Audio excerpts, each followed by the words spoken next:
तो वहीं रविवार के दिन की शुरुआत हरियाणा के लिए अच्छी नहीं रही। अलग अलग सड़क हादसों में 9 लोगों की मौत हो गई।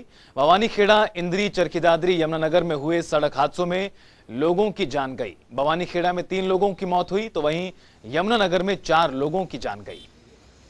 तस्वीरें आपको दिखा रहे हैं किस तरह से हरियाणा में आज की जो शुरुआत थी, यानी रविवार का दिन कितना दुखद रहा है। पूरे प्रदेश में जो अलग अलग सड़क हादसे हुए हैं उसमें लोगों को अपनी जान गंवानी पड़ी है। पलवल, भवानीखेड़ा, चरखीदादरी और जिस तरह से यहां पर मौतें दर्ज की गई हैं वो बेहद ही दुखद है। 4 अलग अलग तस्वीरें आपको दिखा रहे हैं जहां पर सड़क हादसों में लोगों की मौत हुई। तो यमुनानगर में 4 और भवानीखेड़ा में 3 लोगों की मौत हुई है।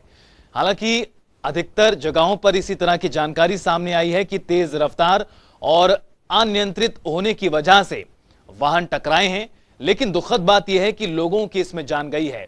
किस तरह से लोगों की मौत हुई है। भवानीखेड़ा, चरखीदादरी, इंद्री और पलवल की तस्वीरें आपको दिखा रहे हैं जहां पर इंद्री में 1 शख्स की मौत हुई, भवानीखेड़ा में 3 लोगों की जान गई, पलवल में 2 की मौत हुई तो वहीं चरखीदादरी में भी 1 शख्स को जान गंवानी पड़ी सड़क हादसे में।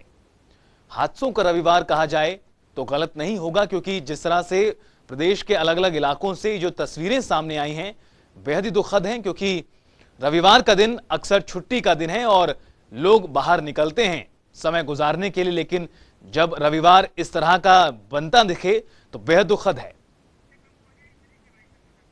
और इंद्री से हमारे सहयोगी विजय कंबोज जुड़ गए हैं और ज्यादा बातचीत के लिए। अब विजय, आज रविवार का दिन है, अलग अलग इलाकों से इस तरह की तस्वीरें सामने आई हैं जहां पर सड़क हादसों में लोगों ने अपनी जान गंवाई। इंद्री में भी सड़क हादसा हुआ, क्या कुछ उसको लेकर और जानकारी? जी देखिए, सुबह के समय हादसा हुआ था। 2 ट्रक थे जिनकी आमने सामने की टक्कर हो गई और टक्कर लगने के बाद दोनों ही गाड़ियों में आग लग गई थी और आग लगने के कारण एक गाड़ी का घायल होने के बाद चालक बाहर नहीं निकल पाया और उसकी वहीं पर मौत हो गई, जबकि दूसरा चालक और एक क्लीनर गंभीर रूप से घायल हो गए हैं। उनको दोनों को ही करनाल के ट्रामा सेंटर में इलाज के लिए भर्ती कराया गया। हादसा इतना भयानक था कि जब गाड़ियों का एक्सीडेंट हुआ तो तुरंत ही दोनों गाड़ियों में आग लग गई और दोनों गाड़ियां ही पास की बनी हुई एक मीट मार्केट है उसमें जा घुसी। फायर ब्रिगेड की 2 गाड़ियों ने बड़ी मुश्किल से 1.5-2 घंटे तक आग पर काबू पाया, लेकिन जब तक आग पर काबू पाया जा सकता तब तक उस चालक की मौत हो चुकी थी। जी विजय, इस हादसे के पीछे के कारण क्या रहे? क्योंकि अधिकतर जगहों पर इस तरह की जानकारी है कि या तो तेज रफ्तार या फिर अनियंत्रित होने के चलते एक्सीडेंट हुए हैं। जी देखिए, बिल्कुल सही है कि तेज गति से ये वाहन चलाते हैं, बड़ी गाड़ियां हैं, पावर स्टेयरिंग है और सुबह के समय अधिकतर जो है यमुनानगर की तरफ से रेत और बजरी का काम वहां से होता है, वो लेकर के आते हैं और ये बड़ी बड़ी गाड़ियां हैं।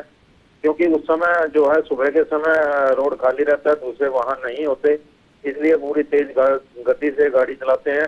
और सबसे बड़ा जो कारण है जहाँ पर यह दुर्घटना हुई है वहां पर कोई डिवाइडर नहीं है।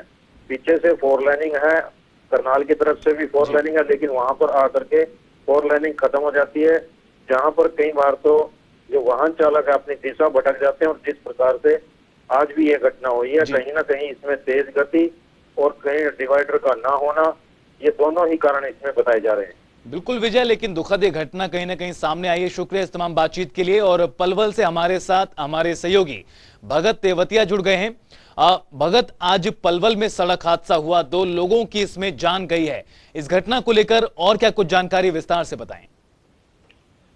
जी, यहाँ पर गांव जो पेलक गांव के युवक सुबह प्रतिदिन वहाँ पर केजीपी फ्लाईओवर की साइड में कसरत करने के लिए जाते हैं। आज भी सुबह जब ये 5 दोस्त वहाँ पर कसरत करने के लिए गए तभी एक तेज गति से एक अल्टो कार, जो कि वो बताया जा रहा है कि तेज गति से जो रफ्तार लेकर जो चालक था वो तेज गति से गाड़ी को चलाता हुआ आया और 5 युवकों में वो रौंदता हुआ चला गया, जिसमें विवेक और लोकेश की मौके पर ही जो बताया जा रहा है कि गंभीर चोटें लगी, जबकि अन्य जो 3 युवक थे उनको भी चोटें लगी हैं। 5 को उपचार के लिए अस्पताल लाया गया, जहां पर विवेक और लोकेश की मौत हो गई, जबकि 3 युवक घायल हैं। शुक्रिया भगत इस तमाम बातचीत के लिए और जानकारी के लिए।